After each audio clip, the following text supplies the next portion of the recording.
Olá, aqui é Leonardo Silva. Hoje eu quero comentar contigo sobre a importância de expressar as emoções. Essa temática está dentro de uma área dentro da psicologia que se chama psicossomática e também psiconeuroimunologia. Uma enfermeira chamada Bronnie Ware fez um estudo no início da década sobre os principais arrependimentos das pessoas quando elas estavam no leito de morte. Quando elas estavam morrendo lá em cuidados paliativos, ela entrevistava as pessoas e perguntavam: o que tu te arrepende de não ter feito ou de ter feito? E um desses 5 principais arrependimentos era de não ter expressado as suas emoções.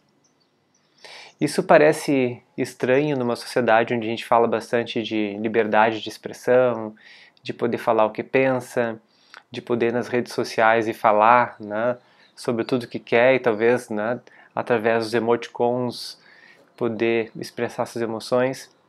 Mas a gente também viu por essa pesquisa, talvez a gente possa ter visto também isso na vida, aí, né, através das questões que a gente observa empiricamente, do quanto as pessoas têm dificuldade de expressar as emoções. Qual é a dificuldade de expressar as emoções e por que isso é tão importante, principalmente em relação aos sintomas físicos que a gente pode ter se a gente não expressar as emoções? Então vamos lá.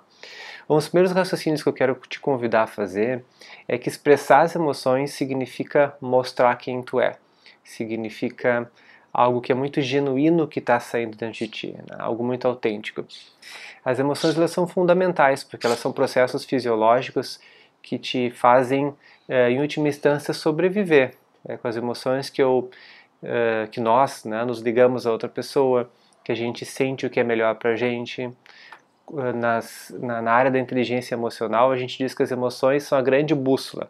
É a bússola que aponta onde a gente quer ir. E aí o cérebro nos diz como a gente chega até esse lugar. Então são as emoções que são o grande vetor, que nos mostram a direção. Ora, para mostrar essa direção, eu preciso ter uma certa convicção daquilo que eu gosto, né? Ou deixar expressar essas emoções para ter essa convicção. Isso é construído durante toda uma vida, desde os momentos onde a criança vai expressando as primeiras emoções, uma questão clássica, a questão de não poder mostrar raiva, ódio, porque é feio, né? Hoje em dia tem muito isso também. Eu estava lendo um artigo sobre a geração Nutella, né, e eu tenho um enteado de 10 anos e eu fico observando isso, do quanto a gente não está conseguindo frustrar a criança. Então essa chamada geração Nutella, se é que isso existe, mas enfim, está com dificuldade de expressar as emoções também porque não tem frustração, não tem limites, elas têm tudo, né, das questões materiais, não consegue ouvir um não. Se a gente não constrói isso na criança, vai ser um adulto que mais tarde vai ter dificuldade em tolerar a frustração, em receber nãos. E a gente sabe que a vida é cheia de nãos, cheia de negociações. Então esse é um aspecto. A gente vai ajudando a expressão das emoções durante toda a vida e principalmente nos primeiros anos de vida, onde a gente valida a expressão das emoções, né, quando a criança vai expressando. E a outra que tem a ver com isso, que está relacionado, é um processo de avaliação interna, de autoconhecimento. Quanto mais eu expresso minhas emoções, mais eu vou me conhecendo. Quanto mais, obviamente, eu tenho ambientes favorecedores, né? Por exemplo, pais, parentes, né? Lugares onde essas emoções são facilitadas, mais eu estou facilitando também o autoconhecimento. Isso significa que eu vou entender melhor o que acontece comigo, eu vou nomear aquilo que acontece comigo. E ao nomear, eu também posso não só estabelecer estratégias e escolhas para dar vazão para aquelas emoções, como aos poucos isso vai ser um grande norteador para as escolhas que tu for fazer na tua vida. Então, se tu não gosta de alguma coisa, está muito claro, tu não vai fazer, tu não vai engajar numa atividade que não tem a ver contigo, com os teus valores. E essa convicção é uma convicção interna que foi constituída ou construída desde a expressão das emoções, desde do reconhecimento das necessidades que a gente vai, digamos, cultivando nos primeiros anos de vida com ambientes favorecedores. E por isso que a gente vai tendo uma convicção maior, um posicionamento maior mais tarde na vida adulta. Isso vai obviamente refletir numa melhor autoestima, num maior grau de assertividade nas escolhas e assim por diante. A não expressão das emoções, ela está ligada a uma comunicação passiva. Obviamente eu vou ter que explicar rapidinho o que é isso, né? Porque na comunicação passiva a gente não expressa exatamente tudo aquilo que está acontecendo com a gente. Vamos pensar que não é só falar, porque eu posso estar falando alguma coisa e não estar conseguindo expressar minhas emoções. Vou dar um exemplo. Há muito tempo atrás, ali no estádio do Inter, no Beira-Rio, no Gigantinho, tinham vários shows onde as pessoas tinham que fazer fila para comprar ingresso. Hoje é tudo online, é diferente. E eu ouvi no consultório, há muito tempo atrás, uma situação como essa, onde uma cliente estava na fila, ela tinha ido, digamos, à meia-noite, então foi horas e horas antes para ver se conseguia ingresso, e estava amanhecendo, 6, 7 horas da manhã, e chega uma pessoa e entra um pouco na frente, né, na fila dela. Então a pessoa furou a fila. E ela ficou, obviamente, muito braba, porque ela tinha ficado horas e horas sem dormir, numa cadeira de praia, né, chegou antes justamente para conseguir ingresso, aí aquela pessoa simplesmente chega e fura a fila. Então ela não falou nada, ficou com muita raiva, né? Ela disse que eu tinha vontade de matar ela, tinha vontade de xingar muito ela. Isso não acabou acontecendo. Então, esse é uma clássica situação onde houve uma passividade em relação aos sentimentos. Claro que ela podia dizer, oi, tudo bem, né? Ela falou alguma coisa, então ela expressou, mas ela não expressou o que ela estava sentindo, que na verdade era frustração, raiva, indignação por tudo aquilo que estava acontecendo. Então, para que ela pudesse expressar, né, de uma maneira assertiva, então essa comunicação onde a gente expressa, não só falando, mas também expressa os sentimentos que tem por trás naquela situação, a gente chama de assertividade. Ou ela pode ser também, ou poderia ter sido bastante agressiva, né, já sair xingando a pessoa, ou até agredindo fisicamente. A agressividade é o outro polo, é o outro extremo da comunicação. Então a passividade fica num polo e a agressividade fica no outro. E nesse meio do caminho, o caminho mais equilibrado, a gente está falando de assertividade. Óbvio que não é fácil a gente ser assertivo, porque significa que ao falar, ao comunicar, eu tenho que estar comunicando não só a minha fala, mas também o que está acontecendo dentro de mim. E muitas vezes eu não reconheço o que está acontecendo dentro de mim. Muitas vezes eu não vou comunicar porque o ambiente não está favorecedor. Como é que é para ti dizer que tu não concorda com alguma coisa que o teu chefe disse? Ou está no teu trabalho e os teus pares, teus colegas estão numa discussão onde se tu entrar naquela discussão vai te trazer muita indignação, então tu escolhe ficar passivo naquele momento. Quando isso é consciente, tudo bem, porque talvez entrar naquela situação, expressar as emoções, possa ser tão perigoso, mas tu sabe que tu fez aquilo por uma escolha pessoal, ou porque naquele contexto tu realmente não estava com vontade de fazer.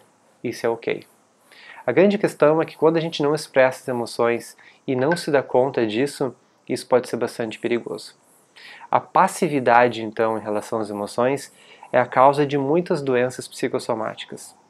O corpo vai tentar dar vazão, o corpo vai tentar equilibrar, né, isso se chama um processo homeostático, vai tentar equilibrar aquelas emoções que não foram expressas através dos sintomas. Vou dar um exemplo para vocês. Doenças de pele que envolvem coceira, né? A coceira tem a ver com agressividade e controle. Então, se tu não consegue, enfim, agredir, né? Isso significa dar limite, isso significa falar o que tu pensa. Então, esse agredir é bem entre aspas, né? É um agredir de manifestação. Se tu não consegue fazer isso, provavelmente tu vai ter que achar um lugar dentro do teu próprio corpo para fazer isso, para tentativa de equilíbrio homeostático. Então, pessoas que cresceram num ambiente onde falar, né, era complicado, porque cada vez que eu falava, ou eu apanhava, ou era desconsiderado, para a sobrevivência, ela começa a se dar conta que, olha, se eu falar não é legal, logo eu vou ficar mais quieto. Então, estratégias de comunicação, onde eu expresso as minhas emoções e não sou, por exemplo, desqualificada, etc., quando eu expresso, isso não é legal. Então, a pessoa vai construindo uma dinâmica de avaliação interna muito baseada na avaliação do que os outros estão dizendo ou estão fazendo, porque o meio não foi favorecedor. E pode ser que alguns aspectos específicos, uma pessoa que foi abusada, por exemplo, a melhor estratégia que ela tinha para sobreviver pode ter sido uma estratégia passiva. Então isso tende a se repetir em situações análogas.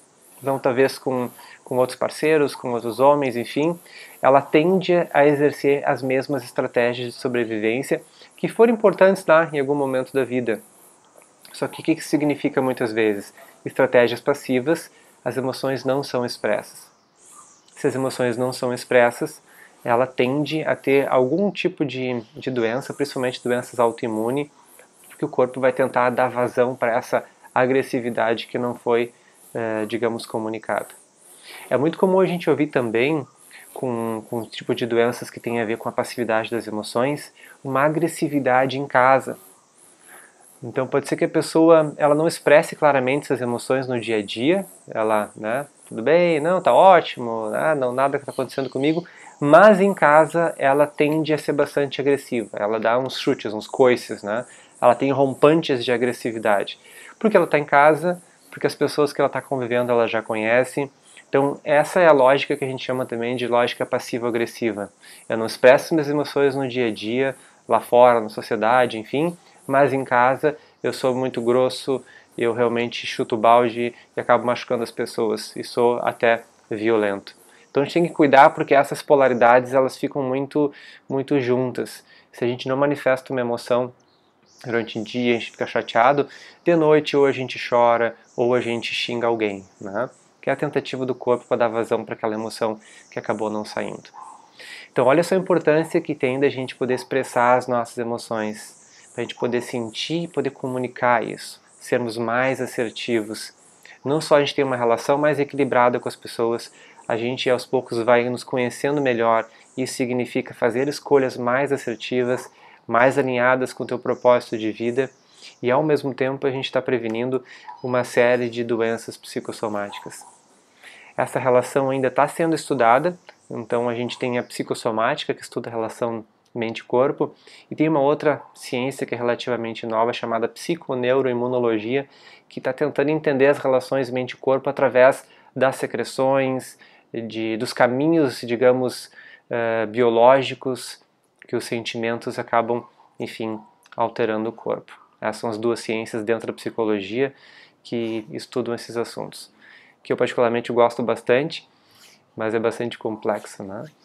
Lembre de assistir a reflexão sobre o amigo, o sintoma como sendo um amigo, que complementa esse vídeo também. Espero que tenham gostado. Se tiverem alguma sugestão, quiserem que eu comente sobre alguns assuntos de psicossomática, deixe um recadinho aí, certo? Até a próxima!